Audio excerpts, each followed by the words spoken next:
Bonjour à tous. Bienvenue dans la maison du Seigneur, Amen. J'espère que vous avez passé un bon Noël déjà, une bonne semaine également, et que vous allez bien et que vous êtes dans la joie de vous retrouver dans la maison de notre Dieu, parce que on va dire que cette année a été sûrement faite de haut et de bas, mais avant tout, Dieu il nous a donné sa grâce. Donc vraiment, prenons ce moment ensemble pour prier pour ceux qui veulent, pour se recueillir auprès du Père et lui dire toute notre reconnaissance pour son amour, pour ses bienfaits, parce qu'il a veillé sur nous et parce qu'aujourd'hui on est là encore pour l'adorer et le louer. Donc je vous invite à prier et méditer dans votre cœur pour dire merci à votre Dieu. Prions ensemble.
Présent, prions pour nos cœurs, pour que vraiment nous puissions recevoir la parole du Seigneur ce matin.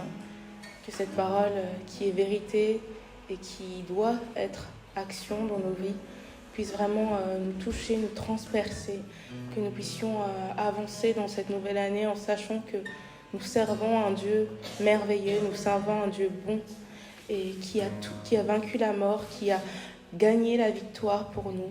Et donc vraiment, donnons-lui notre cœur, donnons-lui nos vies, donnons-lui tout ce que nous sommes, parce que lui sait comment, ce dont nous avons besoin, comment nous guider. Lui seul nous connaît. Et vraiment, je vous invite à donner vos cœurs, à dire Seigneur, me voici encore en début de cette année pour te servir, Seigneur, pour te suivre, Seigneur. Permets que vraiment je puisse marcher dans tes sentiers, Seigneur, que je ne puisse point m'éloigner, Seigneur, de tes voies, Seigneur, et garde-moi près de toi, Seigneur. Et me voici, je t'offre mon cœur, ma vie en sacrifice. Prions ensemble.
Continuons à méditer l'amour de notre Dieu en nous remémorant peut-être toutes ces choses que le Seigneur a fait durant cette année et lui dire merci et tout simplement lui parler en fait, de prendre ce temps pour communier avec le Seigneur.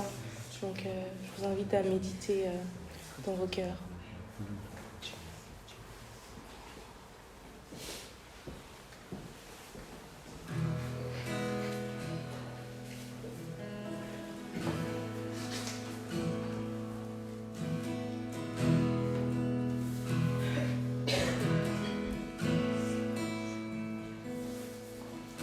Son amour, Dieu le Père envoya son Fils Jésus pour m'accorder la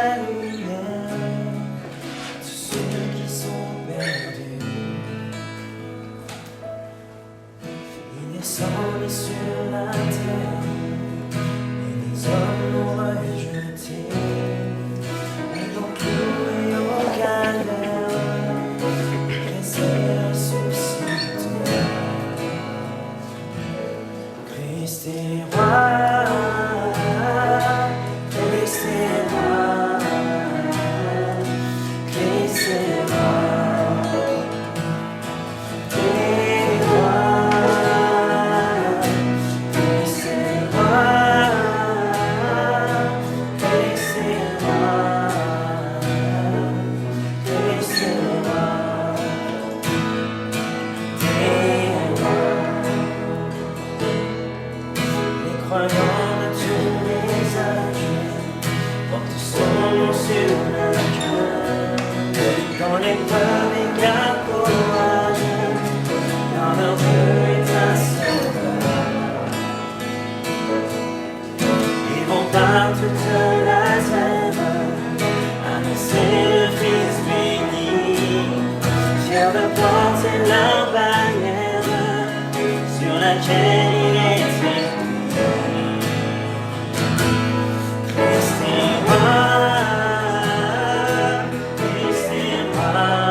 Bonjour à tous.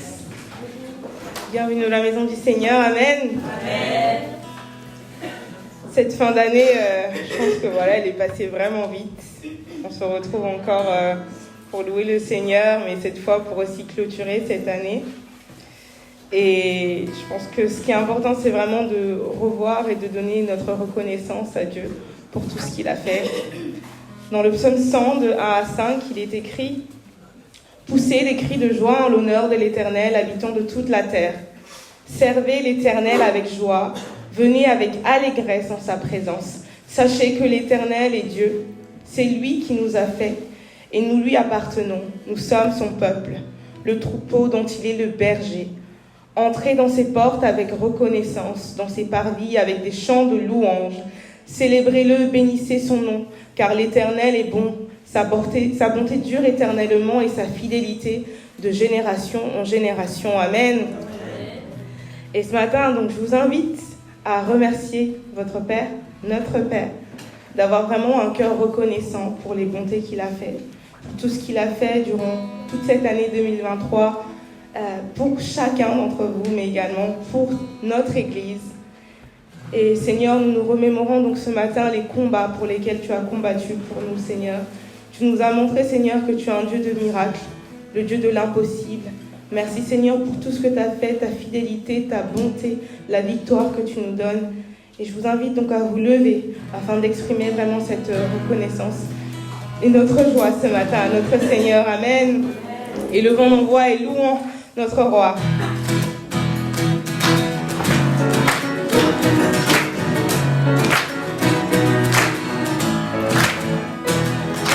Nous venons pour ta présence, pour chanter tes louanges et notre reconnaissance, ce que tu as accompli.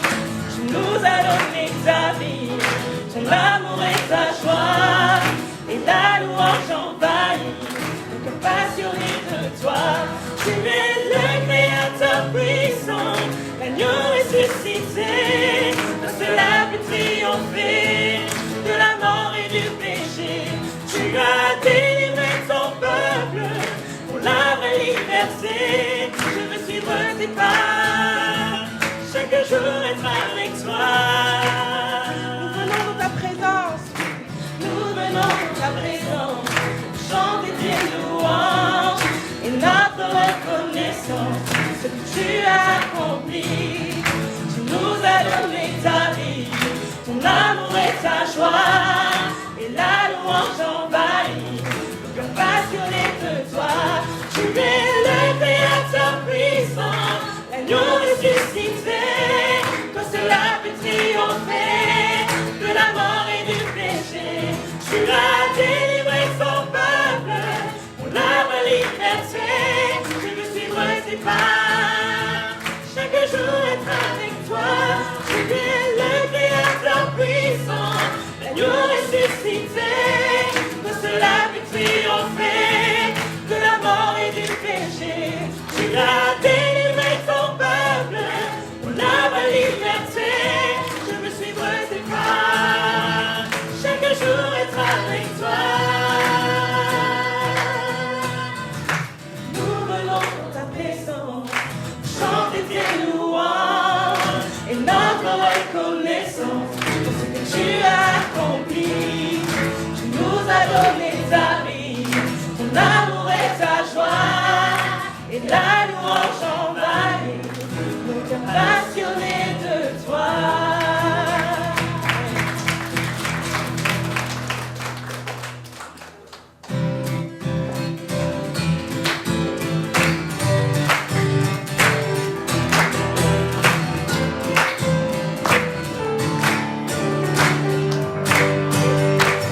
Venez le Seigneur.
Chantons gloire et puissance, force et louange à l'agneau immolé. À l'agneau immolé.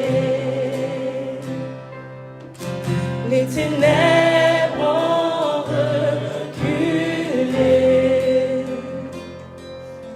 devant l'œuvre de la croix, devant l'agneau immolé,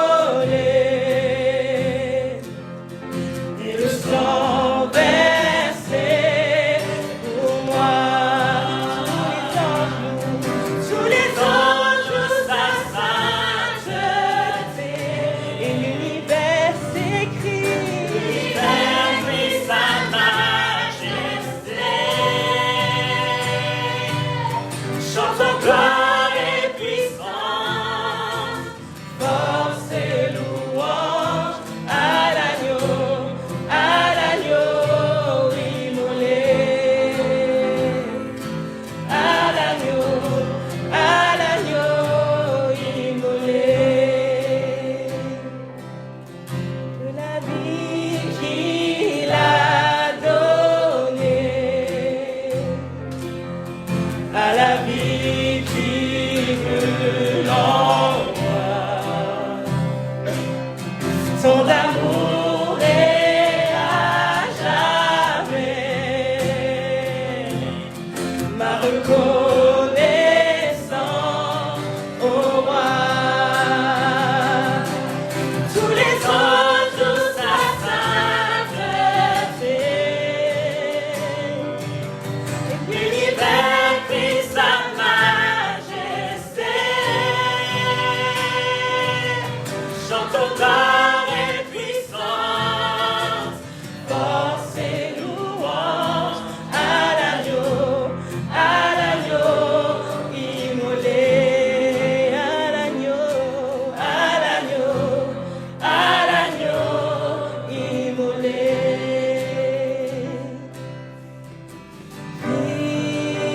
Vivant, puissant,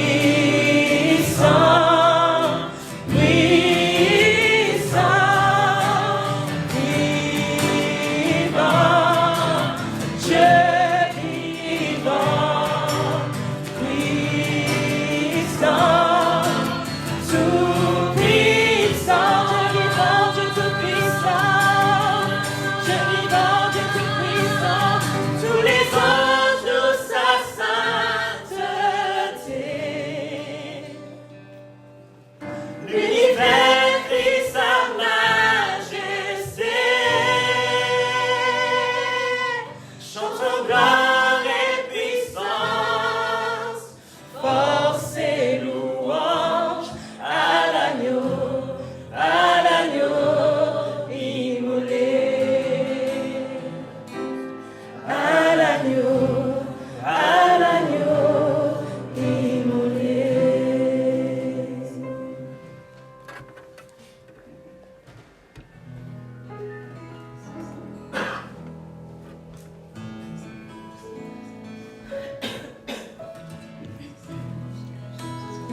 Le Seigneur désire vraiment que nous soyons saints, que nous grandissions en sainteté, que nous grandissions vraiment à être consacrés de plus en plus à lui. Et mon Dieu, donc si telle est ta volonté ce matin, vraiment nous désirons qu'elle s'accomplisse, nous voulons qu'elle s'accomplisse, Seigneur. Nous prions, Seigneur, que vraiment nous soyons purifiés, Seigneur, pour cette année qui commence. Nous soyons vraiment sanctifiés, Seigneur, que nous marchons dans ce chemin de sanctification, Seigneur, avec toi, Seigneur. Et que nous entrions dans cette année, que nous avons, en sachant, en fait, vraiment en ayant conscience, en fait, que nous sommes appelés à être mis à part, que nous sommes appelés à agir selon tes principes, Seigneur, selon tes voies, Seigneur.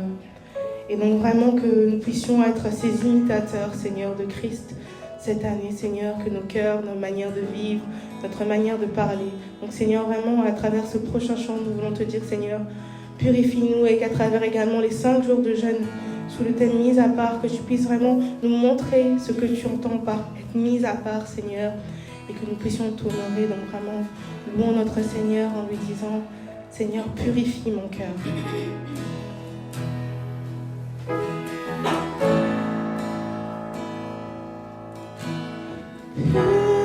Purifie mon cœur, rends-moi aussi pur que l'or et l'argent.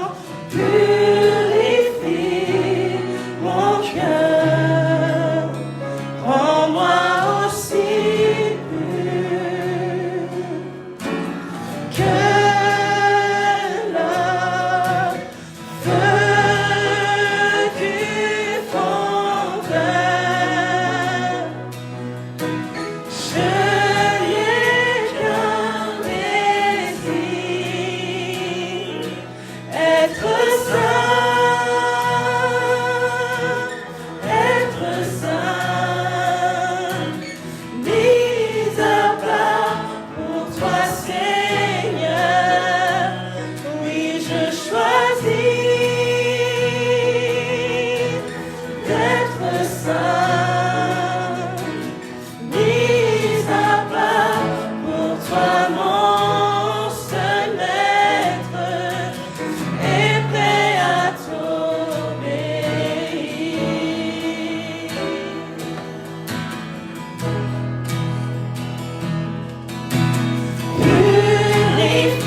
au-dessus des puissances, au-dessus des rois, au-dessus de la nature et de la création,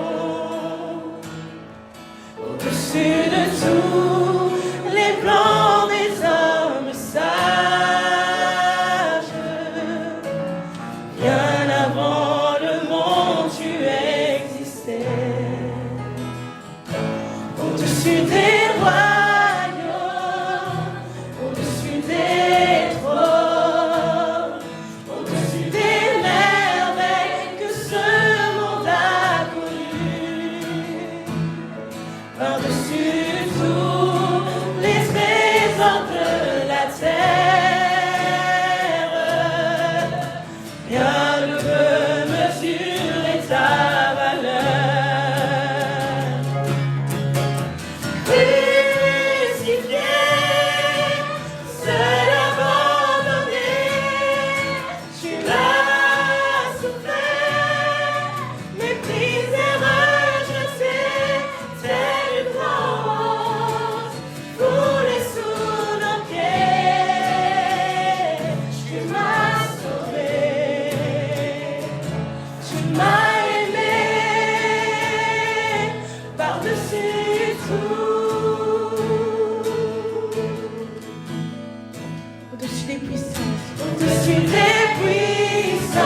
à Dieu. Bienvenue à tous, amen. J'espère que vous êtes dans la joie ce matin, amen. Amen. Je pense que vous devez dire beaucoup plus fort, amen. Amen. Amen. Amen. C'est le dernier jour de l'année et je pense que c'est vraiment une grâce pour nous d'être dans la maison de l'Éternel et nulle part ailleurs. Amen. Amen. Parce que nous sommes chez nous. Amen. Et nous voulons vraiment glorifier le nom de notre Seigneur, de ce qui nous a conduit tout au long de l'année 2023. Et éventuellement, nous voulons terminer l'année en beauté, en demeurant toujours dans la présence du Seigneur. Amen. Et donc, ce matin, juste vous rappeler quelques programmes de l'Église. Et comme vous le savez, tous les lundis soirs, nous avons différentes réunions sur Zoom. Il y a la réunion FIS, donc c'est la réunion des jeunes de l'Église, et c'est à partir de 20h sur Zoom. Et nous avons également la réunion des hommes, donc les lundis soirs aussi à 20h30 sur Zoom. Mais demain encore, comme c'était exceptionnel, donc exceptionnellement demain, pour la réunion des jeunes, on va se retrouver ici en présentiel à l'église à 18h. Amen. Et vous savez, à chaque fois que nous se retrouve, on mange. Voilà, ça c'est la devise, on mange. Mais on ne mange pas que de la nourriture physique, aussi on se nourrit de la parole de Dieu. Amen. Donc voilà, donc c'est notre programme de demain, ne soyez pas jaloux les hommes. Donc essayez d'organiser pour vous également. Et aussi, donc, nous avons nos réunions de prière les vendredis soirs à 19h30 ici à l'église. Donc, vraiment, je vous invite. Je nous encourage tous à participer à cette réunion de prière. C'est pas évident, c'est la fin de semaine, mais nous sommes restaurés et renouvelés dans le Seigneur. Amen. Donc, nous vous attendons. Et nous continuons également, donc, l'équipe de louange à préparer le culte aussi tous les samedis matins, donc 9h30. Voilà. Je pense que l'horaire, on s'adapte en fonction de l'équipe aussi, mais c'est ça. Et du coup, le dimanche, maintenant, nous avons, tous les dimanches matins, à 9h, nous avons donc la réunion d'intercession. On a commencé dimanche dernier. Aujourd'hui encore, nous étions là, il y avait des frères et sœurs, nous avons intercédé ensemble. C'est vraiment bien. Et je pense que quand on prie pour préparer le culte, c'est l'occasion également pour nous qui sommes présents de préparer notre cœur, en fait, de ne pas être distrait. Et quand le culte commence, on est bien à l'aise pour écouter la voix de Dieu. Et à 10h, nous commençons donc par notre culte, que nous avons ce matin. Amen. Donc, on n'oublie pas le programme de l'Église. Et également, nous avons la lecture biblique de l'Église. On continue avec donc la lecture du livre de Chroniques. Donc, pour cette semaine, voilà, c'est ça. Donc, Chroniques, donc, du chapitre 5 jusqu'au chapitre 10. Et je pense que le Seigneur nous parle également à travers Chroniques. On a vu comment c'était un roi, deux rois. Et je pense également le Seigneur il continue de nous édifier à travers sa parole. Il y a toujours également donc l'étude biblique face à face avec le pasteur. Donc n'hésitez pas, voilà, donc du coup la reprise c'est en février, nous sommes en pause spirituelle. Donc du coup, mais ça reprend les programmes, en fait, tous les programmes de l'église vont reprendre en février. Donc n'hésitez pas, pour les frères et sœurs qui souhaitent vraiment faire donc cette étude biblique, n'hésitez pas à vous rapprocher du pasteur à la fin du culte ou voilà, quand vous aurez l'occasion. Il pourra mieux vous expliquer. Et voilà, comme événement, vraiment événement, c'est les 5 jours de jeûne et prière. Nous l'avons annoncé depuis plus d'1 mois. Et c'est bientôt là, c'est déjà la semaine prochaine. Et comme on l'a vu, on doit vraiment préparer le jeûne dans notre cœur. Physiquement, il faut préparer, il faut déjà commencer à dire à ton corps, tiens, il faut manger petit, pas beaucoup. Voilà. Mais spirituellement également, on doit commencer déjà à se détacher de certaines choses qui peuvent nous distraire en fait et nous éloigner de la présence de Dieu pour que nous soyons bien disposés. Et on voit que le thème cette année, c'est mis à part et c'est le thème de la sanctification. Et je pense que le Seigneur vraiment, il nous invite à demeurer dans sa présence. Et cette année, nous voulons vraiment proclamer, Seigneur, je veux marcher avec toi et pas n'importe comment, mais dans la sanctification parce que notre Dieu, il est saint et nous voulons également être saints comme il est. Amen. Donc vraiment, je vous invite à ne pas oublier d'aller télécharger le guide. Pour ceux qui n'ont pas encore fait, c'est disponible sur le site de l'église. Donc allez-y, tout à votre disposition. Vous allez pouvoir lire, comprendre et bien préparer le jeûne également.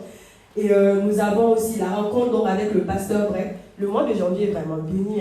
Bon, parce que je suis aussi en janvier. Voilà, mais bon. C'est ça, c'est un mois béni, c'est comme ça. Donc, nous allons avoir la visite donc, du pasteur Break.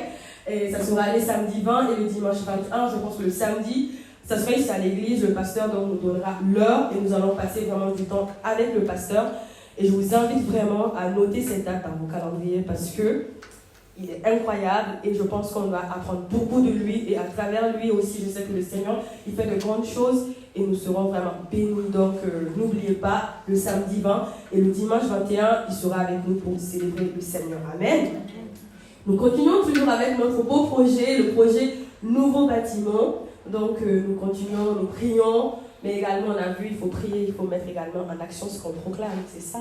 Donc nous avons proclamé une nouvelle maison. On le proclame avec foi, mais également on met en action ce que nous proclamons. Et l'objectif c'est 50 000 €, voilà. Mais nous sommes à 26 750 et je crois que le Seigneur il continuera à faire grâce et on va atteindre notre objectif parce que nous ne marchons pas par la vue, mais nous marchons par la foi. Amen. Voilà, et donc c'est tout pour les annonces de ce matin. Nous allons à présent préparer nos cœurs pour vraiment venir offrir au Seigneur ce que nous avons de plus précieux. Et comme on l'a vu le dimanche dernier, les mages étaient vraiment heureux, ils étaient dans la joie de savoir que le Sauveur venait au monde. Ils ont accouru, ils ont offert vraiment de plus beaux présents, ce qu'ils avaient de plus précieux. Et ce matin, le Seigneur, il nous fait grâce d'être dans sa maison, dans sa demeure. Et nous voulons vraiment être reconnaissants au Seigneur de ce qu'il a fait pour nous tout au long de l'année 2023. Nous voulons dire, Seigneur, reçois nos cœurs en sacrifice. Seigneur, sois glorifié. C'est vrai, le peu que je te donne, ça ne représente rien. Mais Seigneur, je le donne avec un bon cœur, je le donne avec joie. Je le donne vraiment parce que tu es mon Père, parce que tu es mon Seigneur. Et je reconnais ta Seigneurie dans tout ce que j'ai, dans tout ce que je peux avoir. Donc je vais prier pour que nous puissions vraiment venir offrir nos dignes offrandes au Seigneur. Père éternel, mon Dieu, mon roi, merci pour ta bonté, merci pour ton amour. Seigneur, ce matin, nous sommes dans la joie de pouvoir nous tenir dans ta présence. À présent, Seigneur, nous voulons venir t'offrir, éternel, mon Dieu, mon roi, nos dignes offrandes. Et nous prions afin que tu bénisses ce moment, parce que c'est toi qui pourvois à nos besoins quotidiens et nous ne manquons de rien.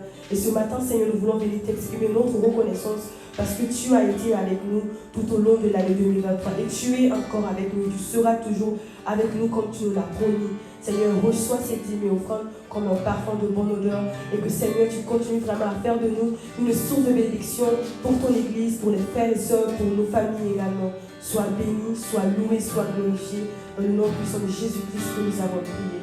Amen.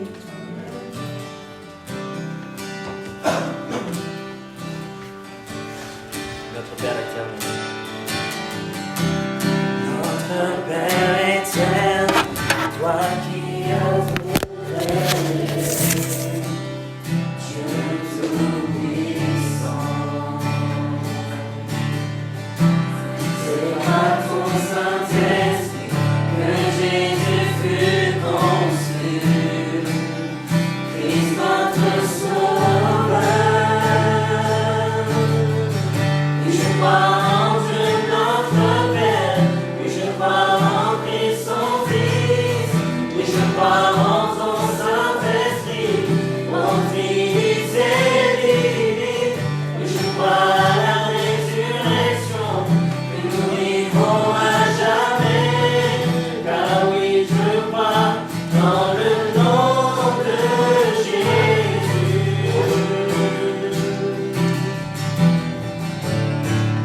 Notre juge et défense. Notre juge et défense, tu souffris à la croix, le pardon est en toi. Descendu jusqu'au ténèbres, tu es ressuscité, jamais de peine. Oui, je crois en Dieu notre Père, oui, je crois en Christ son Fils, oui, je crois en ton Saint-Esprit, ô Trinité divine, oui, je crois à la résurrection, que nous vivrons à jamais, car oui, je crois dans le nom de Jésus. Oui, je crois en lui. Oui, je crois qu'il est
Alléluia. Pour glorifier notre Seigneur et remercier notre Seigneur, en applaudissant à notre Dieu, notre Père, pour nos présences encore ce matin, comme le dernier dimanche. C'est vrai que le Seigneur a fait beaucoup de grâce et nous avons eu beaucoup de choses qui s'est passées. Et j'espère que l'année 2024, le Seigneur conduira son Église. Amen. Parce que c'est lui qui nous guide. Et bienvenue aux frères et sœurs qui sont pour la première fois ici à notre Église, sont dans cette maison du Seigneur. C'est votre maison, c'est la maison de notre Père. C'est vrai que chaque Église a sa façon de vivre, son Église, son pasteur, ses membres. Et tout ça, c'est une grâce de Dieu. Vraiment que le Seigneur vous bénisse ce matin. Et vraiment, nous puissions finir cette année 2023 en louant le Seigneur, comme nous avons fait ce matin. Et vraiment, c'est une grâce. Et j'ai encore quelques annonces à vous préciser. C'est que dimanche prochain, c'est le premier dimanche de l'année, donc que nous puissions vraiment prier pour nos enfants, pour les bénir et au moment du culte. Donc, pour ceux qui ont des enfants, voilà, et venez avec des enfants, et aussi de leur dire, aussi dès aujourd'hui, que la semaine prochaine, on va prier ici. Donc, moi et ma femme, on va prier pour les enfants aussi. Nous allons tous, en tant que parents et frères et sœurs et membres de corps Christ, prier pour que le Seigneur vraiment bénisse nos enfants encore, que le Seigneur les conduise. Parce que vraiment, nous avons besoin de beaucoup de prières. Aussi, nous allons prier pour chaque membre de l'Église l'année prochaine.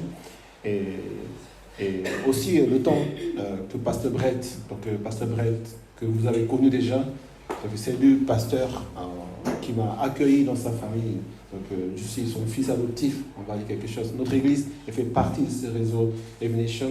Et avant d'être fait partie d'Evenation, on fait partie de son église, Grace Covenant Church aux États-Unis.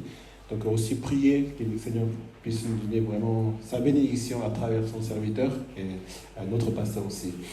Et pour les jours de jeûne, j'espère qu'on se prépare aussi. C'est vrai que si vous n'avez jamais fait 3 jours, un jour ou même des jours de jeûne, il faut bien réguler en fait sa situation de vie aussi. Et vraiment la santé, si votre santé ne permet pas de faire le jeûne, il ne faut pas faire le jeûne. En fait, le jeûne, ce n'est pas le but. Le but, c'est de passer des moments avec le Seigneur pour vivre l'année 2024 dans sa grâce. Et puisque le thème de l'année 2024 pour notre église et pour toutes les églises Evenation qui font le même jeûne les 5 jours de 8 au 12, donc dans toutes les églises, ils font dans les mêmes dates. Donc c'est quelque chose de très significatif, je pense, en tant qu'une famille, famille d'église qui nous réunit, nous sommes réunis en tant qu'Evenation, de prier et recevoir la parole de Dieu, passer de bons moments avec le Seigneur et le jeûne, parce que c'est vrai que le calendrier a été décidé pour que nous puissions passer les fêtes, la fin d'année et le début de l'année avec la famille. Donc on ne va pas faire les jeûnes et perdre le temps avec la famille. Maintenant, 12e semaine de janvier, je pense que c'est un calendrier qui a été décidé et parmi vous, certains travaillent. Donc je pense qu'il faut aussi voir à travers cette situation.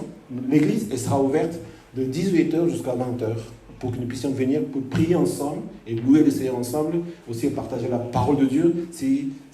Voilà, on verra comment ça va s'organiser. Mais même si c'est 5 minutes, 10 minutes, vous venez à l'église pour prier au Seigneur, pour dire merci pour ce moment et remettre vraiment l'année 2024.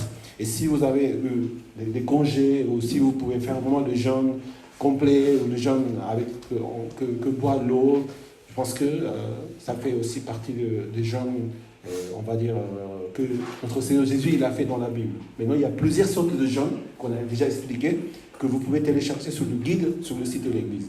Donc, vraiment, vous savez moi je suis d'origine de Corée du Sud, aussi j'ai vécu mon enfance en Argentine. Quand je dis on va aller au Corée du Sud, la première chose qu'on en pense, c'est la nourriture.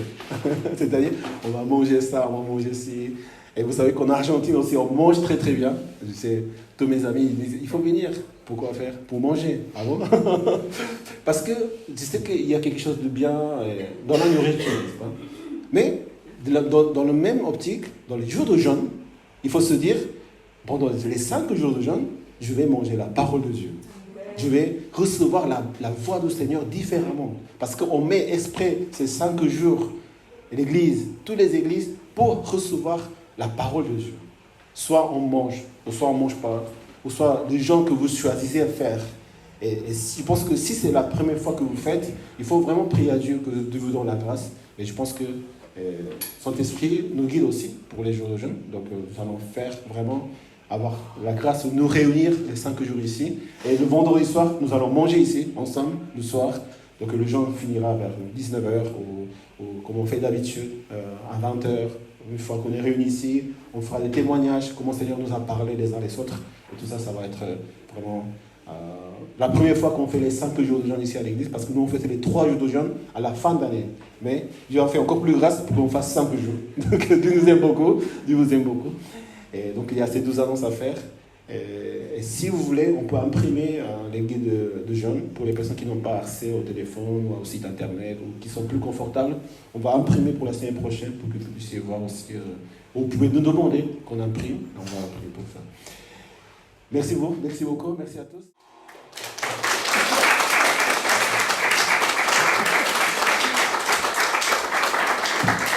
Ça fait beaucoup de photos.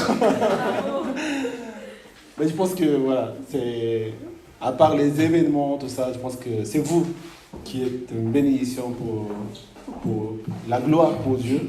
Donc on a pu voir toutes ces photos et vraiment, Dieu a fait beaucoup de grâce cette année. Et de voir vos visages et tout ce que vous avez mis vraiment à cœur pour le Seigneur. Et merci pour tout. Merci au Seigneur encore. Merci à chacun de vous. Que le Seigneur nous bénisse. Amen. Encore, on peut dire bonne année à tout le monde.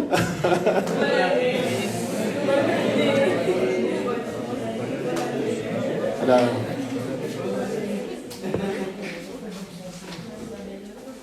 je pense que pour nous, ça continue, la vie continue. C'est pas la fin de quelque chose. C'est maintenant, on commence une nouvelle année. Mais quand même, je pense que spirituellement, on met un point pour recommencer de nouvelles forces, avec de nouveaux objectifs, nouveaux défis que le Seigneur nous donne dans la vie, et surtout avec le thème de mise à part. Et nous pourrons quand même vraiment remercier le Seigneur et de continuer à avancer pour la gloire de Dieu. Et aujourd'hui, comme dernier culte, nous voulons finir ces séries de prédications sur le corps de Christ en lisant la parole de Dieu. En Colossiens chapitre 1, le verset 9 au verset 17. Et on peut se lever pour recevoir la parole de Dieu et lire la parole de Dieu ensemble. Colossiens chapitre 3, verset 9, verset 17. Ne vous mentez pas les uns aux autres, car vous êtes dépouillés de vieil homme et de ses manières d'agir.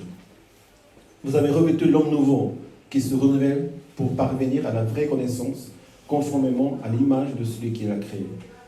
Il n'y a plus ni juif, ni non-juif, ni circoncis, ni incirconcis, ni étranger, ni sauvage, ni esclave, ni homme libre, mais Christ est tout et en tous. Ainsi donc, en tant qu'être choisi par Dieu, saint et bien-aimé, revêtez-vous des sentiments de compassion, de bonté, d'humilité, de douceur et de patience. Supportez-vous les uns les autres, et si l'un de vous a une raison de se plaindre d'un autre, pardonnez-vous réciproquement. Tout comme Christ vous a pardonné, pardonnez-vous aussi. Mais par-dessus tout cela, revêtez-vous de l'amour, qui est le lien de la perfection. Que la paix de Christ, à laquelle vous avez été appelés pour former un seul corps, règne dans votre cœur et soyez reconnaissants. Que la parole de Christ habite en vous, dans toute sa richesse. Instruisez-vous et avertissez-vous les uns les autres en toute sagesse par des psaumes, par des hymnes, par des cantiques spirituels. Chantez pour le Seigneur de tout votre cœur sous l'inspiration de la grâce. Et quoi que vous fassiez en parole ou en acte, faites tout au nom du Seigneur Jésus en exprimant par lui votre reconnaissance à Dieu le Père. Amen. Vous pouvez prendre place. Merci. Le thème pour cette méditation ce matin sera la foi en Christ et l'amour pour son corps. Donc, la prédication a porté ce deux thèmes, donc la foi en Christ, et nous allons voir vraiment la place, l'Église, elle est à Christ. Et notre foi, elle est sur le Christ. 12e, c'est en tant que nous sommes, en tant que serviteurs et saints du corps de Christ. Les saints de Christ, les serviteurs de Christ pour son corps. Et 3e, l'amour pour son corps. Le Colossiens, la lettre de Paul aux Colossiens, elle est écrite dans un contexte où elle est dirigée à une église, une jeune église. Donc, c'est une église qui a été implantée par Epaphras. C'est un disciple de l'apôtre Paul. Donc, ce n'est pas Paul qui a pionnier, qui a implanté cette église, mais il envoie cette lettre aux frères et sœurs de l'église de Colosse. Et puisque c'est une église jeune, assez jeune, et Paul voulait vraiment accentuer sur le fait que le Christ est la tête de l'église. Si nous sommes chrétiens, si nous disons aujourd'hui nous sommes chrétiens, ça veut dire que nous croyons en Jésus-Christ.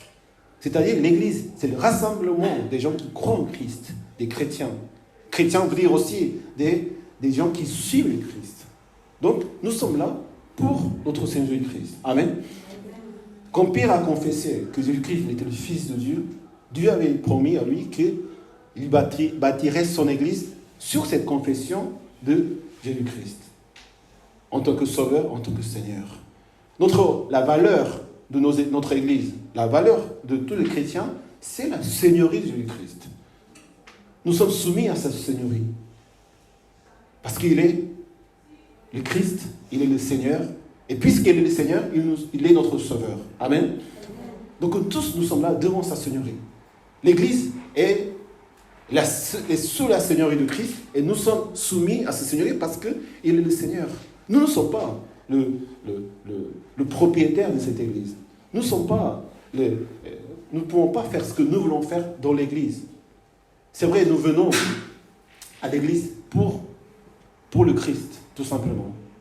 Pour cela que l'apôtre Paul, il va vraiment accentuer sur le fait que qui est le Christ pour nous donner vraiment l'idée exacte qui est le Christ et pourquoi nous sommes ici en tant que chrétiens. Je pense que c'est très important pour nous à cette fin d'année 2023 pour finir que tout a été conduit l'église toute l'année, que le Seigneur a fait l'église Seigneur, que le Seigneur nous a conduits, que le Seigneur a pris la place du roi. Et nous sommes là pour nous soumettre à son autorité, à ses bénédictions et à sa volonté et nous rappeler encore que nous sommes là pour le Christ. Amen. Et c'est aussi parce que à l'église de Colosse, il y avait des faux enseignements. C'est-à-dire il y avait des enseignements parce qu'il y avait des juifs, il y avait des non-juifs, il y avait les païens. Tout le monde se convertissait dans le christianisme. Mais chacun venait avec des idées différentes.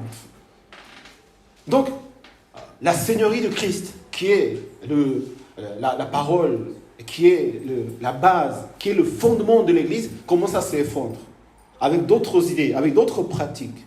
Et c'est ce qu'on appelle le gnosticisme, c'est-à-dire c'est la sagesse. Il y avait des faux enseignements sur le fait que Jésus n'était pas Dieu. Vous savez, tous les hérésies dans les églises, dans l'histoire de l'église, c'est sur le point que est-ce que Jésus est Dieu ou pas? Ou est-ce que l'humanité, ou est-ce que la divinité de Jésus est mise en question? C'est là où l'hérésie commence. L'hérésie, c'est sur le fait qu'on ne reconnaît pas le Christ comme le Seigneur et le Sauveur et Dieu lui-même. Donc l'apôtre Paul, il va parler sur le Christ. Nous allons voir, donc, en Colossiens chapitre 1, de verset 15 au verset 22, c'est un texte qu'on va lire ensemble, pour voir combien le cœur de l'apôtre Paul de dire que le Christ est tout pour nous. Amen.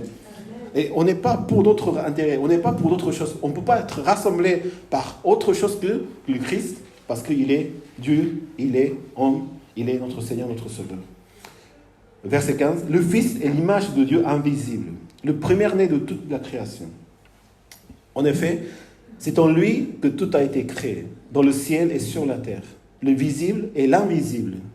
Trône, souveraineté, domination, autorité, tout a été créé par lui et pour lui. Il existe avant toute chose et tout subsiste en lui. Il est la tête du corps qu'est le Christ, qu'est l'Église. Il est le commencement, le premier-né d'entre les morts, afin d'être en tout le premier. En effet, Dieu a voulu que toute sa plénitude habite en lui. Il a voulu par Christ tout réconcilier avec lui-même, aussi bien ce qui est sur la terre et ce qui est dans le ciel, en faisant la paix à travers lui, par son sang versé sur la croix. Et vous qui étiez autrefois étrangers et ennemis de Dieu, par vos pensées et par vos œuvres mauvaises, il vous a maintenant réconciliés, par la mort de son Fils, dans son corps de chair, pour vous faire paraître devant lui saint, sans défaut et sans reproche. Amen. C'est-à-dire, Christ est tout pour nous. C'est lui qui est le chef, c'est lui qui est la tête de l'Église. Et rien ne doit être plus que le Christ. Christ nous suffit pour être saint, sauvé et être le corps de Christ.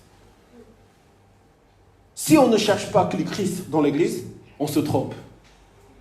Parce qu'on commence à enseigner, non, il faut une sagesse secrète. Ça, c'est le gnosticisme. L'ascétisme. Non, le matériel, c'est impur. La chair est impure. Le monde est impur. Il faut qu'on s'éloigne. On commence à mettre des rituels, des actions. Il faut faire ci pour être sauvé. Il faut faire ci pour être sauvé. Il faut consacrer, il faut sacrifier. Donc, l'Église commence à se concentrer dans beaucoup de choses qui n'est pas sur le Christ. Mais notre salut, il suffit seulement le sang de Jésus-Christ. Amen. Et nous ne méritions pas cet amour, cette grâce. Nous sommes sauvés par la grâce. Par le fait simplement que Jésus-Christ, il est mort sur la croix pour nous sauver et nous réconcilier. Et nous devons voir pourquoi Christ est le thème central de la parole de Dieu. Depuis l'Ancien Testament jusqu'au Nouveau Testament, tout est visé au Christ. Si ce n'est pas quelque chose qui décrit le Christ, ou l'action de Christ, avant sa venue, après sa venue, on est dans l'hérésie. Pour nous, c'est important aussi, parce que nous voulons rester dans le corps de Christ. Amen. Quand nous disons corps de Christ, c'est le corps de Christ. Ce n'est pas le corps, différents corps réunis, et le Christ est quelque part. Toute notre vie doit être le Christ. Nous sommes le membre de Christ. Nous sommes attachés à la tête de l'Église qui est le Christ. Pour que nous soyons en Christ, nous soyons chrétiens, enfants de Dieu. Croire en Christ, qu'est-ce que veut dire? Donc l'apôtre Paul, il accentue sur la prééminence, la suprématie, la souveraineté totale et pleinement. Il n'y a pas d'autre chose qui compte pour l'Église que le Christ. Amen. Et qui est le Christ alors? Jésus, quand nous disons nous croyons en le Christ, vous pouvez lire aussi, je vais lire aussi en même temps que vous. Nous croyons en le Christ, le Fils éternel de Dieu, incarné pour notre rédemption, né de la Vierge Marie, pleinement Dieu, pleinement homme, une personne en deux natures. En tant que substitut, il a vécu une vie sans péché et s'est volontairement donné comme sacrifice propitiatoire et réconciliateur pour nos péchés sur la croix. Il est mort, a été enterré et ressuscité corporellement le troisième jour, est monté au ciel et assis à la droite du Père, à la droite de Dieu le Père, comme le seul médiateur entre Dieu et l'humanité. Un jour reviendra juger sur les vivants. Amen. Ça veut dire croire en Jésus-Christ. Qui est Jésus-Christ? Dans cette confession de foi, nous pouvons dire que notre foi elle base sur ça. Ce n'est pas nos actions, ce n'est pas nos efforts. Pourquoi? Parce que si le Christ n'est pas tout pour nous, on commence à rajouter nos efforts. Comme si nous faisons quelque chose, nous sommes plus saints que d'autres. Si il faut faire quelque chose pour être sauvés. C'est le sang de Christ qui nous sauve. Amen. C'est le sang de Christ qui fait l'Église Seigneur. La raison pour laquelle nous sommes réunis. Ce n'est pas pour une église jeune simplement. C'est pour toutes les églises. Parce qu'avec le temps qui passe, on commence à perdre la tête. On commence à perdre notre cœur. On dit, pourquoi je suis là? Et puisque Christ nous a sauvés, nous sommes dans la joie. Amen. Parfois on perd la joie. Parfois on perd le courage. Parfois on est déstabilisé pour quelque chose.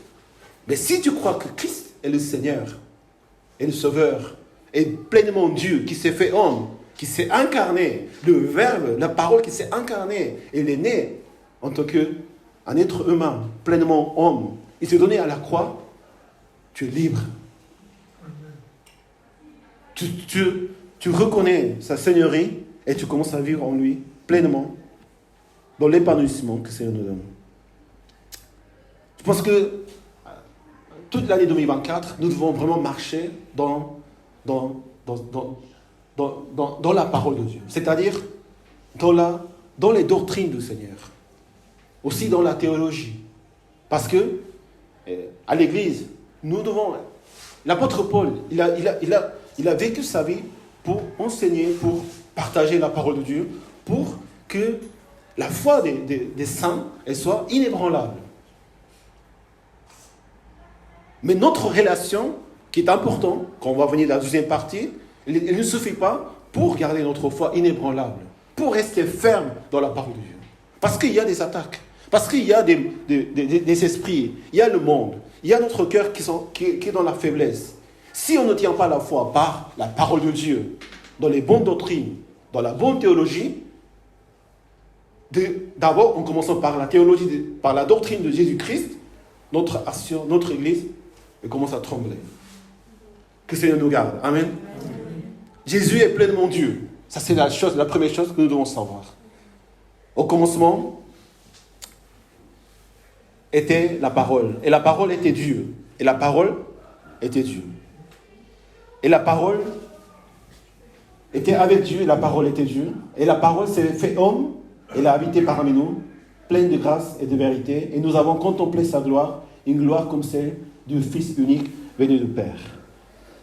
Dans le Nouveau Testament, déclare directement la divinité de Jésus-Christ.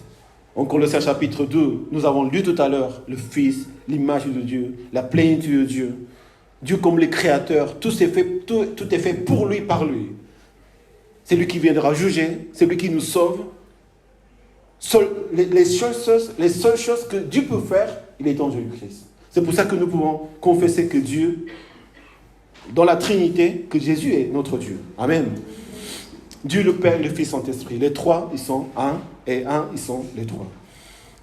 Par contre, l'hérésie, c'est ce qui met en doute la divinité de Christ. Donc, dans l'histoire, le credo de Nicée, de Chalcédoine, ils sont mis à point vraiment pour dire que Jésus est divin.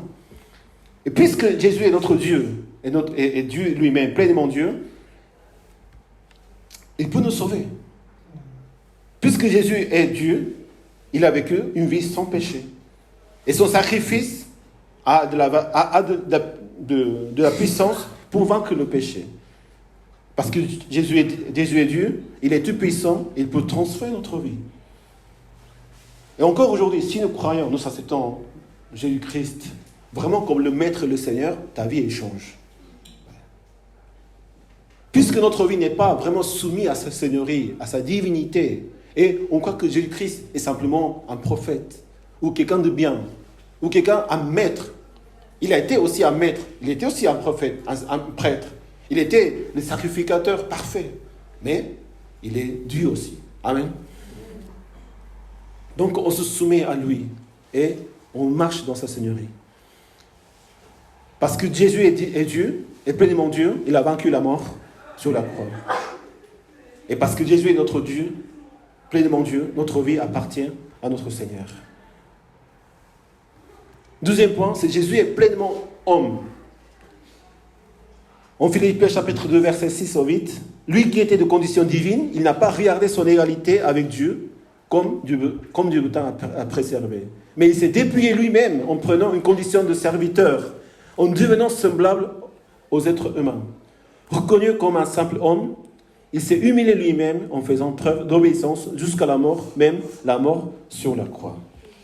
Jésus a pris vraiment la nature humaine. C'est la raison pour laquelle il est dû naître par la Vierge Marie, conçu par le Saint-Esprit, pour ne pas hériter le péché originel que tous les hommes nous avons hérité. Il est né en tant qu'homme pour représenter l'homme sur la terre, et il a été né comme homme sans péché. Si Jésus n'était pas Dieu, sa mort sur la croix n'aurait pas aucun pouvoir salvatrice. Le salut ne peut pas venir de l'effort des hommes. Pour cela que Dieu devait se donner lui-même pour effacer le péché et apporter le salut à la vie de l'homme. Nous croyons que Jésus est pleinement Dieu et pleinement homme. Amen. Jésus est sans péché. Jésus était un homme, mais il était sans péché. Il a vécu une vie parfaite devant la loi de Dieu, parce qu'il était Dieu lui-même. Et seul Dieu pouvait vivre la vie parfaite, obéissance à la loi de Dieu. Car par la désobéissance d'un seul homme, Adam, plusieurs seront rendus. En Romains chapitre 5, verset 19.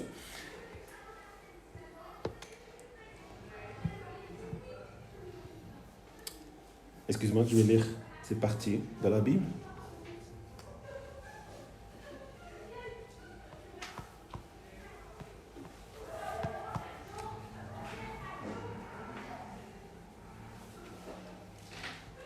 Tout comme la désobéissance d'un seul homme, beaucoup ont été rendus pécheurs, beaucoup seront rendus justes par l'obéissance d'un seul, notre Seigneur Jésus-Christ. Pendant la vie que Jésus a vécue, il a été tenté comme tous les hommes, tout comme nous. Mais il n'a jamais péché, il n'a jamais désobéi à la parole de Dieu. Quelqu'un qui devait représenter l'homme et faire effacer le péché, devait avoir quelqu'un qui devait obéir parfaitement à la loi de Dieu. Et aucun homme pouvait obéir parfaitement à la loi de Dieu. C'est la raison pour laquelle Jésus, Dieu lui-même, devait venir en tant qu'homme pour vivre cette vie parfaite devant Dieu. Jésus est sans péché, mais Jésus est mort pour nos péchés. Amen. Quelqu'un devait remplacer, quelqu'un devait effacer ce péché et ces sanctions de péché. Parce que puisque Dieu est juste, et Dieu ne peut pas accepter le péché. Et puisque l'homme vit dans le péché, la mort de Jésus était une substitution pour mourir à notre place. Sur la croix, Jésus a supporté la colère de Dieu, la punition de Dieu sur le péché en lui-même. S'il était lui-même pécheur, s'il était lui-même un homme, il ne pouvait pas remplacer, substituer, parce que lui-même, il fait partie du monde de pécheurs. Mais il était Dieu, sans péché, qui s'est fait homme. Jésus a porté la colère de Dieu sur le péché en lui-même, sur la croix. Et la colère qui était depuis le commencement du monde, de la vie de l'homme, il est porté sur lui-même. Il s'est fait volontairement homme pour subir ces châtiments de péché.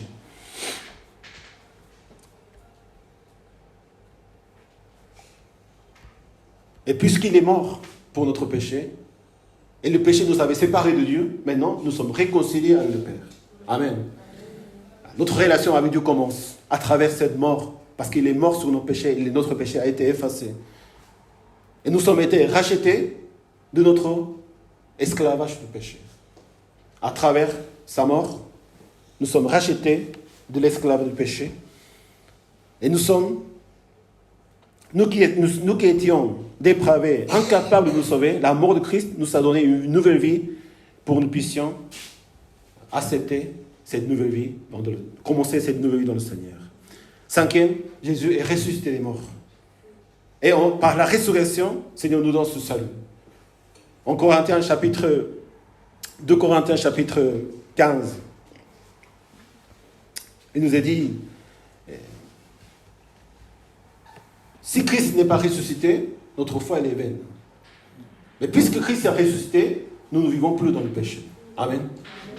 Jésus a vaincu le péché, vaincu la mort dans la résurrection. Et nous vivons par ce pouvoir de résurrection aujourd'hui en tant que saints et sauvés dans la grâce du Seigneur. Combien c'est important de tenir la divinité et l'humanité de Jésus-Christ. Parce que si nous ne croyons pas que Jésus est Dieu, nous ne pouvons pas être saints. Alors que si nous acceptons Jésus-Christ en tant que notre Dieu, nous sommes saints. Nous avons été purifiés, justifiés devant la justice du Seigneur. Allez dire à notre tu es saint. Tu es saint.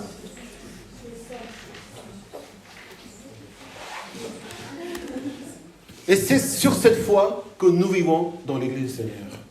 La foi en Christ, la foi qu'il est Dieu, il est homme, qui s'est donné sur la croix pour nous-mêmes, et qu'il est vraiment toute la souveraineté dans l'Église. Lui, il est la tête de l'Église. Donc, nous vivons sous sa seigneurie et nous vivons pour lui.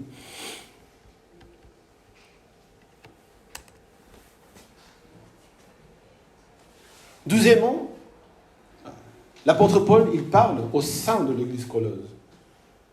C'est-à-dire que dans le corps de Christ, tout ce que nous avons reçu cette grâce d'être sauvés, reconnaître comme le Seigneur, nous sommes saints. Maintenant, nous croyons aussi à l'humanité de Christ. Dieu qui s'est fait homme pour nous servir, pour vivre en tant que serviteur souffrant.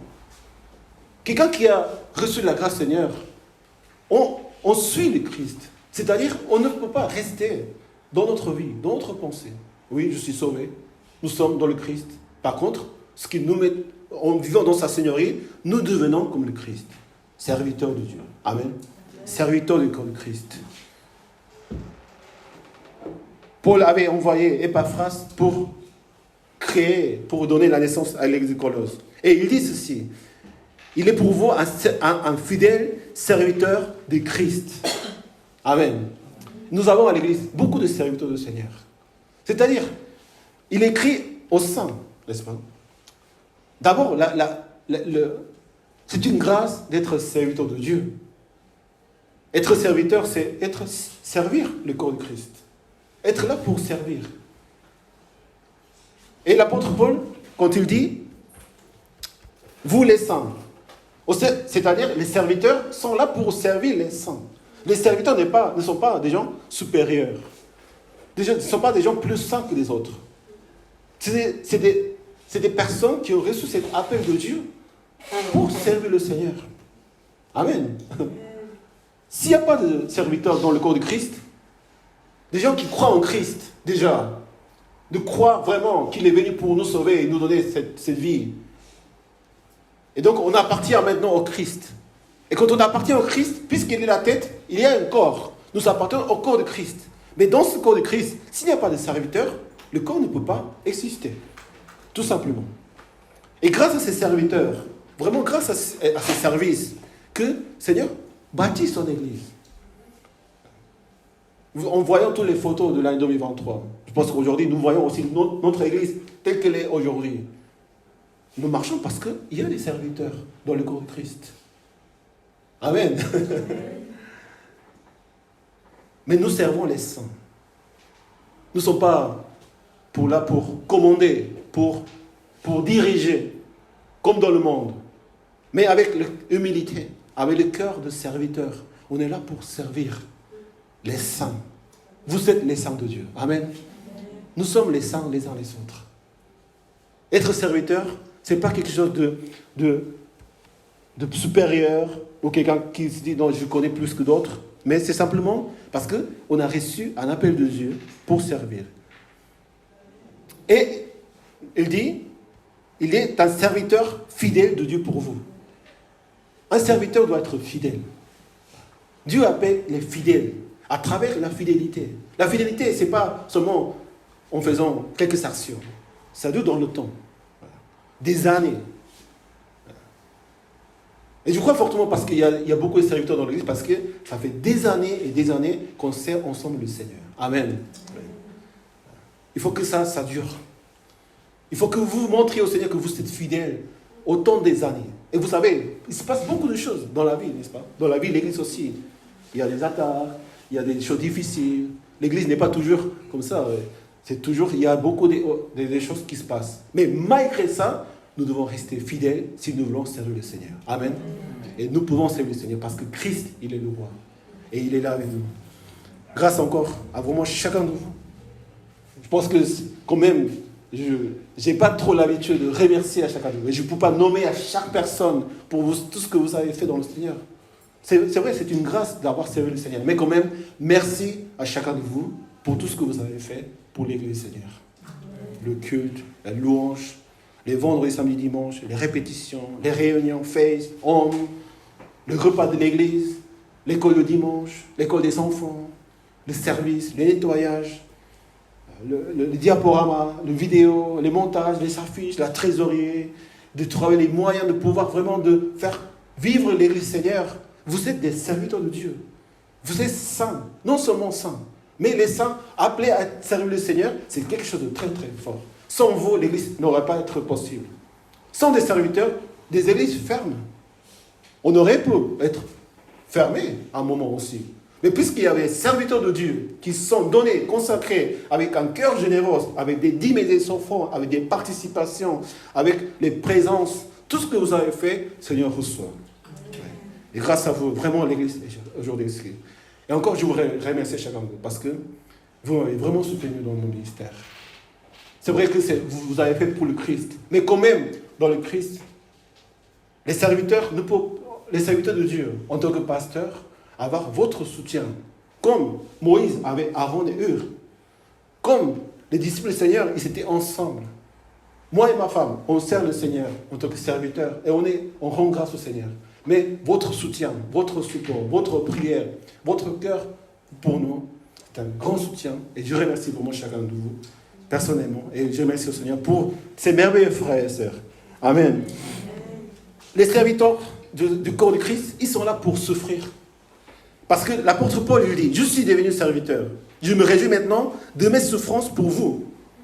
Je supplée dans ma vie à ce que manque aux peines infligées à Christ pour son corps, c'est-à-dire l'Église.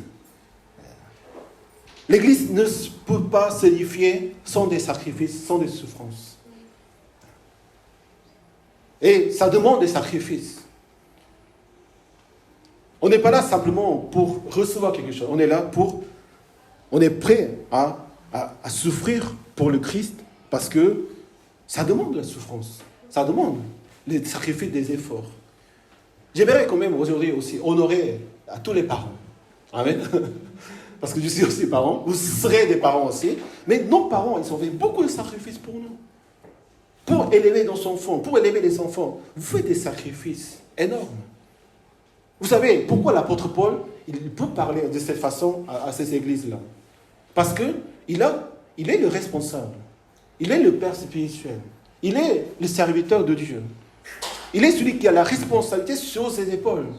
Les parents, ils ont la responsabilité de ses enfants. Et pour eux, c'est un combat. C'est vrai qu'on le fait avec amour, avec la responsabilité que nous avons en tant que parents. Mais quand même, ça demande des sacrifices et c'est un combat réel. Et comme l'apôtre Paul, il est le responsable d'avoir envoyé Épaphrase, d'enseigner la parole de Dieu, il a sur lui aussi de l'autorité sur lui-même. Les parents, ils ont l'autorité sur les enfants. Parce qu'ils doivent protéger les enfants. Ils ont la responsabilité des enfants. Si les enfants, ils n'écoutent pas les parents, comment ça se passe? Si nous ne sommes pas conscients que nous devons avoir l'autorité sur nos enfants pour les soigner, pour prendre la responsabilité, c'est là que le rôle des parents, il s'accomplit. Et en tant que serviteur de l'Église, non seulement nous avons la responsabilité avec l'autorité, mais parce qu'on souffre pour l'Église.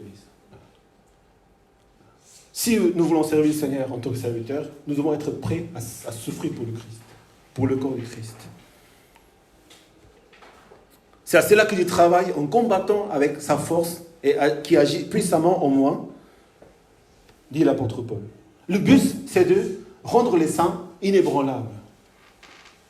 Le but des parents, c'est de faire élever les enfants vraiment dans une vie saine pour qu'ils réussissent en tant qu'hommes et femmes dans la société. Et également en tant qu'enfants de Dieu. Ça demande beaucoup de travail. Dans ce but-là, tout ce qu'on fait nous ici, tout ce que nous faisons en tant que serviteurs, nous servons le Seigneur, nous faisons avec sa force et lui qui agit en nous. Amen. Ce n'est pas nous que nous faisons les choses. C'est pour ça que nous remercions au Seigneur à chaque fois. Parce que ce n'est pas nous qui faisons les choses. Il ne faut jamais se dire c'est moi qui fais les choses. Parce que sans sa force, sans sa grâce, sans son espoir, on n'est rien. Amen. Si tout ce qui s'est passé dans 2023, tout ce qu'on a fait, si ce n'était pas le Seigneur, ça ne se passe pas. On doit être conscient que nous, on est des êtres faibles et on ne peut rien faire sans la grâce du Seigneur. Puisque la grâce, il est là, nous pouvons servir, nous pouvons souffrir même pour le Christ. Et je remercie vraiment pour tout ce que vous avez souffert pour le corps du Christ. Parce que vous avez souffert, vous avez consacré pour le Christ. Et grâce à vous que l'Église aujourd'hui, encore, il est en vie. Et nous marchons dans la gloire de Dieu. Amen. L'apôtre Paul, j'ai combattu le bon combat et j'ai terminé la course, j'ai gardé la foi. Désormais, la couronne de justice m'est réservée. L'apôtre Paul, il a combattu toute sa vie pour le corps de Christ. Pour enseigner la bonne doctrine, la parole de Dieu. Pour combattre, pour que le Christ ne bouge pas dans la vie des croyants. Pour qu'il marche dans la sainteté, pour qu'il marche dans la maturité. L'Église n'est pas pour faire plaisir à tout le monde. Et je sais que les plaisirs eux-mêmes, ça ne dure pas très longtemps. Oui, c'est bien, encourager, toutes ces choses. Mais il faut enseigner la parole de Dieu. Si on ne vit pas selon le Christ, il faut prêcher la parole de Dieu. C'est vrai. Pour que l'Église, pour que nos vies soient vraiment au Christ, il faut enseigner, il faut avertir, il faut instruire dans la parole de Dieu. Si on voit, puisqu'il y a des serviteurs de l'Église, et il y a une charge que le Seigneur m'a confiée pour prêcher la parole de Dieu, c'est dans cette autorité que Dieu met qu'on prêche la parole de Dieu. Vous avez là, chez moi, avec les enfants, souvent, je ne sais pas si vous partagez la même chose, mais on est en train de toujours dire quelque chose à nos enfants. Ne fais pas ci, ne fais pas ça, ne fais pas ci, ne fais pas ça. Tout le temps, on est en train de gronder, enseigner, avertir, instruire. Mais finalement, pourquoi on fait ces choses? Parce qu'on les aime. Parce qu'on ne veut pas que ça aille dans n'importe quel sens. Parce qu'on aime, on s'inquiète pour nos enfants, on veut le meilleur de nos enfants, on fait des choses. C'est vrai qu'il faut faire avec la sagesse, il faut trop mettre la pression, il ne faut pas fatiguer nos enfants à ce sujet-là, mais dans le cœur, c'est ça. Il faut enseigner. Si on dit, fais ce que tu veux faire, ce n'est pas un bon parent. Ce n'est pas le vrai amour. On insiste, on veut vraiment que ça corrige. Si nos enfants, ils écouteraient tout ce que les parents nous disent, ils seront des gens merveilleux. Parce que nous aussi, on dit des choses qu'on n'arrive pas à faire. Il faut étudier, il faut faire ça. C'est ces choses que je n'ai pas fait dans mon enfance. Mais ce n'est pas pour cela qu'on doit laisser, vous faites comme moi. J'ai eu de mauvais résultats. Vous pouvez avoir de mauvais résultats parce que je n'étais pas bon en maths, ou je n'ai pas fait comme le sport comme vous, mais on veut le meilleur. Parfois parce qu'on a échoué dans nos vies. On ne veut pas que nos enfants ils vivent la même chose, les mêmes souffrances, les mêmes difficultés. Ils devront vivre quand même des difficultés. On ne peut pas tout faire pour eux parce que chacun doit avoir sa vie. Mais on enseigne, on insiste. Parfois on dit non. Il faut dire non. Amen. Parfois il faut les encourager. Mais dire non aussi c'est encourager. Dire vraiment parfois non pas la punition comme on pense, mais avec amour, avec sagesse, de ne pas laisser les choses comme chacun il veut faire les choses, parce qu'on sait que ça ne va pas donner le bon résultat. Jusqu'à ce qu'ils comprennent, ils deviennent matures, dans la maturité spirituelle.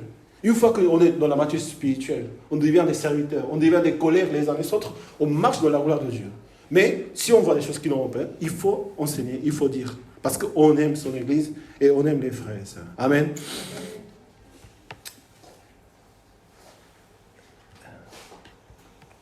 Pour finir cette méditation, l'apôtre Paul exhorte à l'Église, ne mentez pas les uns aux autres. Pourquoi? Parce que si on croit en Christ, qu'est-ce qu'on fait? On aime le corps de Christ.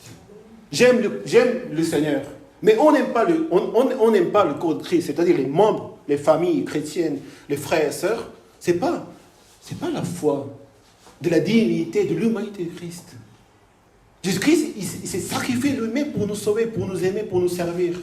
Mais je crois en Christ, mais je ne sers pas les frères et sœurs. Je ne donne pas ma vie au Seigneur, je ne sacrifie pas, je ne souffre pas pour les autres. Ce n'est pas la bonne doctrine de Christ. Il y a une raison pour laquelle Dieu s'est fait homme. Il a vécu toutes ces souffrances. Parce que nous devons faire comme le Seigneur. Ne mentez pas les uns aux autres. Dans la relation,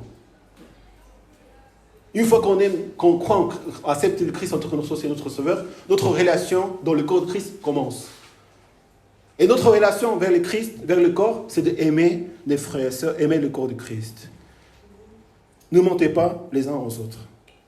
Ça, c'est la relation avec des mensonges, ça ne peut pas exister.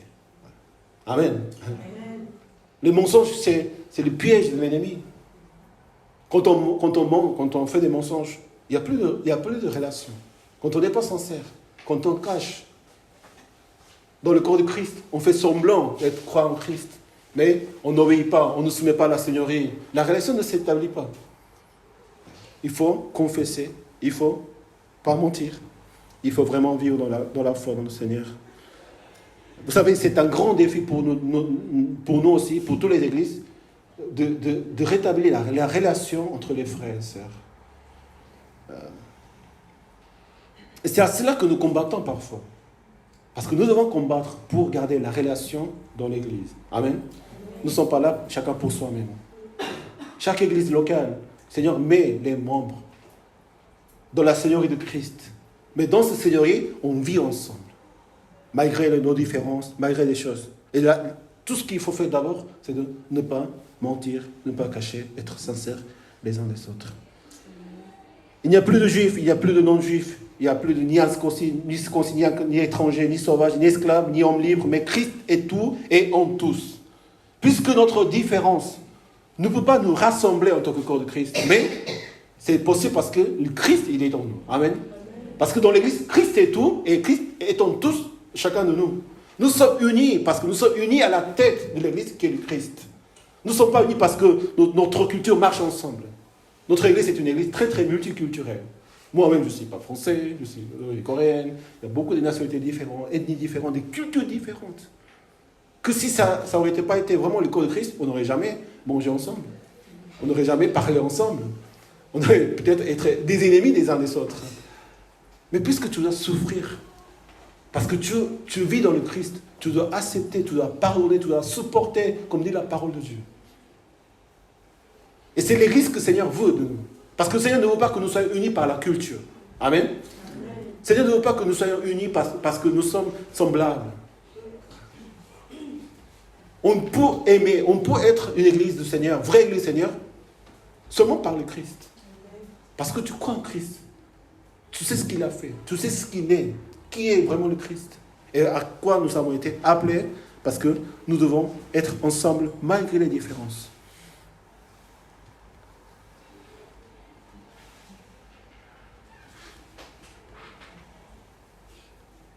Ainsi donc, et revêtez-vous un homme nouveau, c'est-à-dire revêtez-vous de sentiments de compassion, de bonté, d'humilité, de douceur et de patience. Supportez-vous les uns les autres. Pardonnez-vous réciproquement. Tout comme Christ vous a pardonné, pardonnez-vous aussi. Mais par-dessus tout cela, revêtez-vous de l'amour. Allez dire à l'autre, je t'aime dans le nom du Seigneur Jésus-Christ.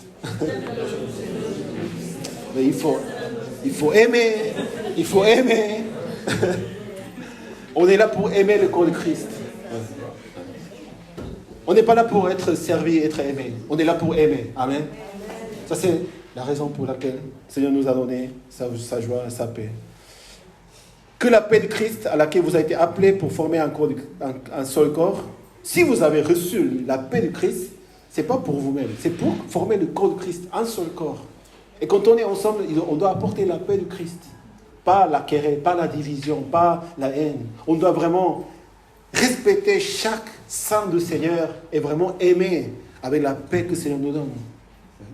Et si c'est difficile parfois, il faut demander la paix au Christ. Il faut vraiment demander la paix. Toutes les choses que nous avons à disposition pour servir le Seigneur. Et soyez reconnaissants. Ça, c'est très important. Pour un jour comme aujourd'hui, à la fin d'année, soyons reconnaissants pour le corps de Christ. S'il n'y avait pas eu de frères et sœurs comme vous dans le corps de Christ, est-ce qu'on serait aujourd'hui dans l'état où nous sommes, dans l'église où nous sommes? Parfois on dit c'est difficile, vraiment comment, oui, on n'arrive pas à être unifié, on n'arrive pas vraiment à nous comprendre parfois. C'est pas grave. On ne peut pas comprendre toutes les personnes. On ne peut pas prétendre qu'ils comprennent aussi à 100%. Ça c'est nos différences. Mais nous avons un point commun qui est fondamental, qui est le Christ. Et nous devons être reconnaissants pour chacun des frères et sœurs. Amen. Être reconnaissants. Si tu n'as pas ces frères et sœurs, comment tu vas faire? J'aurai d'autres frères et sœurs, mais ça ne sera pas la même chose. Est-ce que tu en es sûr? Nous avons une famille en Christ. Nous avons des frères et sœurs. L'apôtre Paul il avait une vie très très dure et difficile. Mais tu sais, à chaque fois qu'il parle dans les salutations, il parle de Marc, de Luc, d'Épaphras. Il parle aussi d'un certain Démas qui est retourné dans le monde. Ça fait mal au cœur. Parce qu'il y a quelqu'un qui est parti, qui a abandonné sa vie en tant que pasteur, en tant que frère et sœur. Mais quand même, nous avons des frères et sœurs que c'est nous amis ensemble. Ça, c'est la joie, ça, c'est l'espoir, ça, c'est vraiment la reconnaissance. Oui. Vous avez, en tant que serviteur de Dieu, en tant que serviteur, Paul, qui souffre beaucoup, n'est-ce pas? Mais ce n'est pas vraiment si on ne souffre pas pour le Christ, si on n'a pas une vie qu'on sacrifie vraiment, qu'on ne peut pas faire autrement que nous sacrifier, nous donner nos vies au Seigneur, et ça ne marche pas. Imaginons que nous avons tout ce qu'il nous faut. Nous avons un bâtiment, nous avons le compte bancaire, plein d'argent, nous avons plein de choses, la santé merveilleuse, nos enfants, tout marche dans la perfection. Je ne pense pas que ça va nous aider vraiment à être dans le Christ. Parfois on souffre, parfois on n'est pas tout ce qu'il nous faut. Mais il faut remercier le Seigneur pour cela même. Parce que grâce à ces choses, grâce à la situation que le Seigneur nous a mis, grâce à la situation que je me trouve aujourd'hui, que nous gardons notre cœur en Christ. Et notre Église regarde le Christ simplement. En aimant chacun des frères et sœurs, en reconnaissant chacun des frères et sœurs, dire merci pour mes frères et sœurs, Seigneur. Merci pour mon Église. Merci pour m'appeler en tant que serviteur. Merci pour tous les saints. Merci pour tout ce que tu as fait, tu vas faire. Que la parole de Christ habite en vous, en toute sa richesse. Instruisez-vous, avertissez-vous.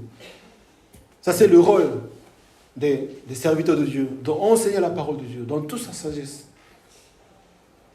Et il dit, chantez pour le Seigneur. Avertissez-vous les uns les autres, en toute sagesse, par des psaumes, des hymnes, des cantiques spirituels. On parle des chants. C'est-à-dire, quand nous connaissons la parole de Dieu, comment ça se passe? La louange commence.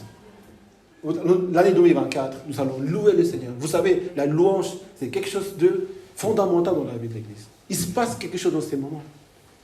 Mais quand on enseigne la parole de Dieu en Christ, quand nous vivons dans l'amour pour le corps de Christ, nous vivons dans le corps de Christ, la louange change. La louange est différente. La louange, c'est une confession de foi même. Et c'est pour ça que nous devons bien choisir nos chants aussi. Amen. Et c'est lié à notre confession, notre cœur, notre théologie, notre foi même en Christ, des choses que nous chantons, nous confessons ensemble. Et non seulement parce que c'est la louange. La louange, c'est quoi? C'est une expression d'amour envers notre Dieu. Amen. C'est-à-dire que nous connaissons la parole de Dieu. Nous enseignons la parole de Dieu. Nous commençons à aimer encore le Seigneur pour louer le Seigneur. Et quand la louange envahit notre cœur, l'Église du corps de Christ, en reconnaissant le Seigneur, qu'est-ce qui se passe? Seigneur nous envoie dans le monde pour proclamer la parole de Dieu, pour être la lumière dans les ténèbres, pour vraiment avoir le cœur de la mission de Dieu à travers la louange. Quand les premières églises, ils ont loué le Seigneur, le Saint-Esprit est venu dans leur cœur. Ils ont prié, ils ont loué. Et l'apôtre Paul, Barnabas, ils s'étaient envoyés dans le monde pour annoncer l'évangile à travers la parole de Dieu, à travers l'amour du corps de Christ. Nous louons le Seigneur et le Seigneur nous donne des missions pour faire connaître la parole de Dieu à travers notre Église. Vous savez, on avait toujours dit, notre Église est l'Église la plus importante de l'île. Amen. Seigneur a un plan pour nous. Avec les projets de nouvelle maison, avec les projets en février, nous allons commencer les face à face, à étudier la parole de Dieu, à former les disciples du Christ. Pour ceux qui ont à cœur de servir le Christ, nous allons inviter aussi, vous pouvez vraiment être, non seulement parce qu'en France, on est ce régime des associations, donc on doit être membre de l'association, mais on ne peut plus être dans ce sens qu'il faut être membre pour faire quelque chose. Vraiment devenir membre de corps de Christ, pour servir les saints, pour nous sanctifier, pour souffrir pour le Christ. Vous êtes dans la maison du Seigneur, vous êtes dans le corps de Christ. et que le Seigneur vraiment nous bénisse à travers mon sacrifice et notre cœur pour l'Église, Seigneur. Que le Seigneur nous bénisse. Prions ensemble.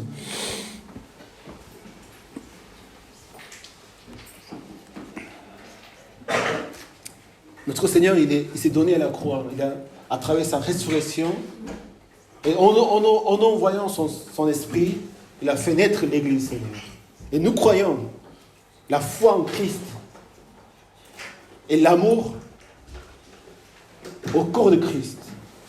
Parce que si nous croyons au Seigneur et nous aimons le Seigneur, nous devons aimer le corps de Christ.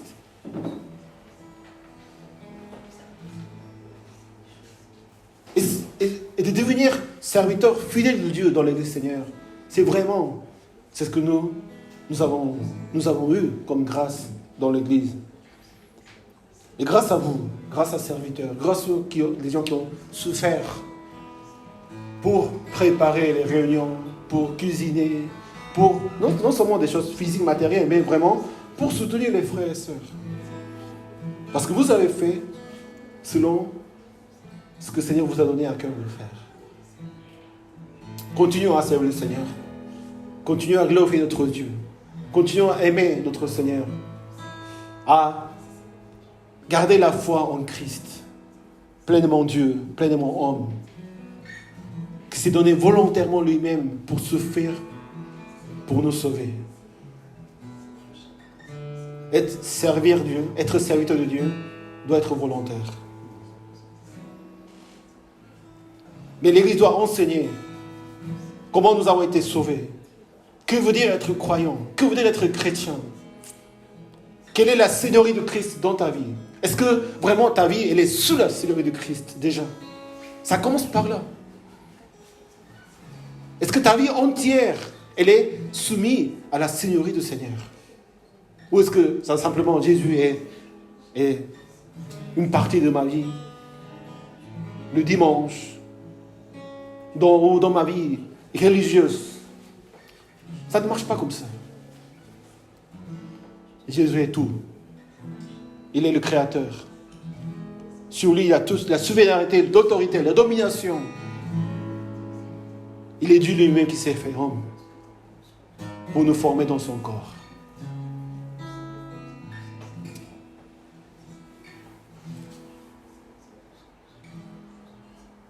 Nous allons prier pour notre vie en Christ. Vraiment que nous vivons pour le Christ. Nous croyons en Christ et nous vivons pour aimer le corps de Christ. Nous voulons prier encore pour le corps de Christ, cette Église même, que vous formez en tant que membre. Que le Seigneur continue à bénir à travers notre cœur et notre vie ici. Prions ensemble.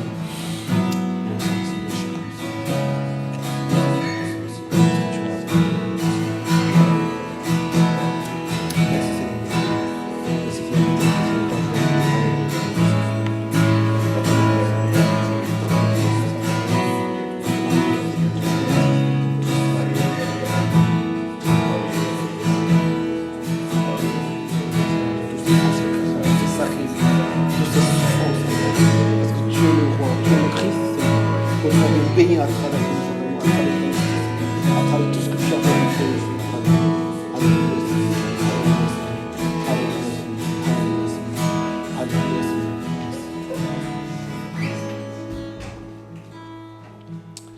Nous allons nous lever pour chanter notre Seigneur. Christ est roi. Nous confessons ces louanges et que le Seigneur prend la place du roi de ma vie, de la vie de l'Église et de tout ce que nous sommes. Prions, louons le Seigneur ensemble.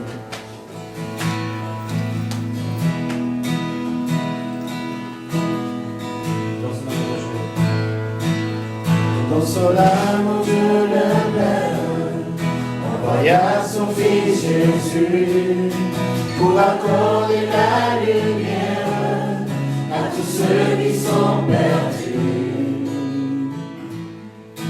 Il descendit sur la terre. Et les hommes l'ont rejeté, ils l'ont cloué au calvaire, et Christ est ressuscité. Christ est roi, Christ est roi, Christ est roi.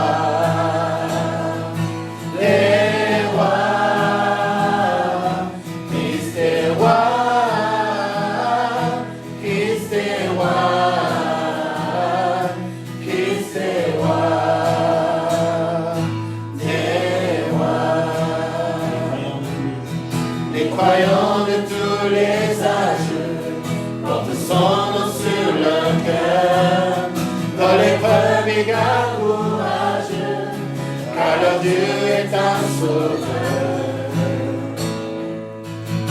Ils vont par toute la terre annoncer le Fils béni, fiers de porter leur bannière sur laquelle il est écrit: Christ est roi, Christ est roi, Christ est roi.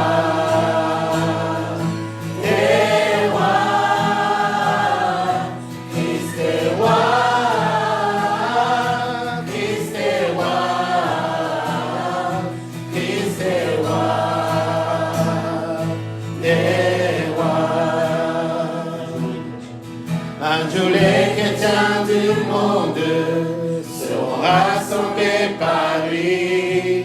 Ils sortiront de leur tombe, car en lui ils ont la vie. Ils formeront un royaume, la terre sera leur pays.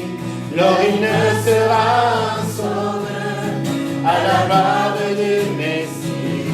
Christ est roi. Christ est roi, Christ est roi, Christ est roi, des rois.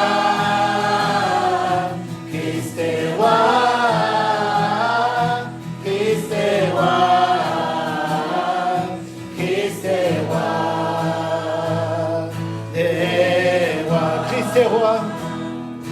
Christ est roi,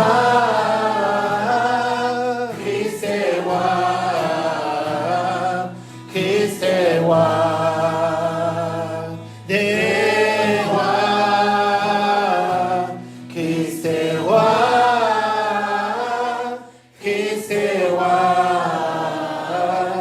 Christ est roi.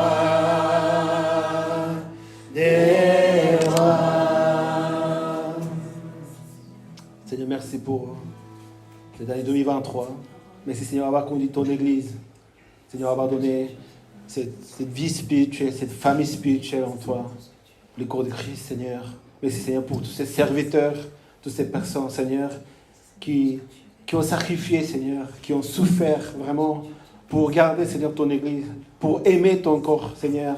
Merci Seigneur, nous conduire toute l'année 2024 à travers les jours de jeûne, à travers les événements qui arrivent.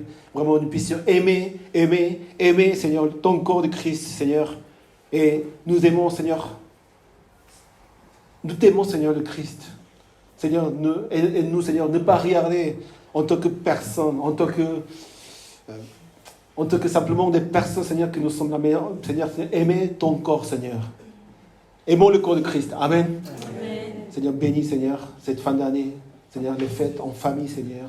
Seigneur, aussi de conduire, Seigneur, et de finir cette année en louange, Seigneur, et vraiment commencer et de bénir aussi toutes les réunions de demain, de réunions de fête, aussi les réunions de vendredi, Seigneur, tous les jours que nous allons vraiment nous retrouver dans ta maison pour tout louer et tout célébrer, Seigneur. Merci pour toutes choses. J'ai prié au nom de Christ. Amen. Amen.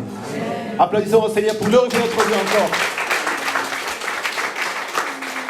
Je pense que vraiment on peut remercier chacun des frères et sœurs à travers le culte. Comme ce soir il n'y a pas de réunion à l'église et que chacun passe différemment chez les familles, on peut dire quand même bonne année à tout le monde. Amen. Bonne année. Que le Seigneur vous bénisse. Et merci encore. Merci à tous. Merci à chacun. Vous pouvez vraiment saluer et remercier. Que le Seigneur vous bénisse. Bonne année.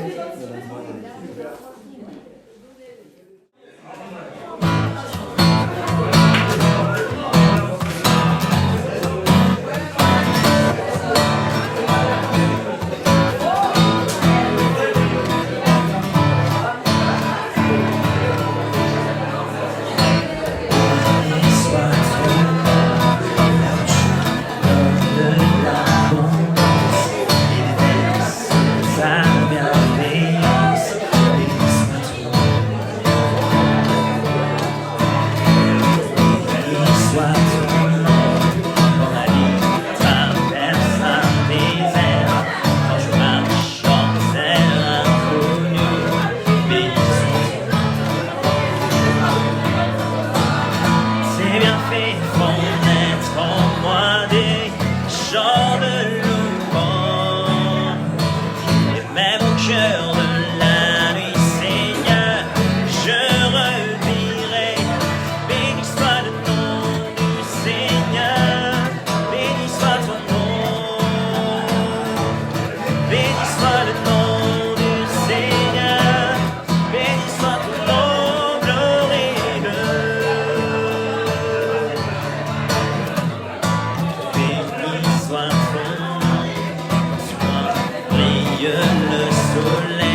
C'est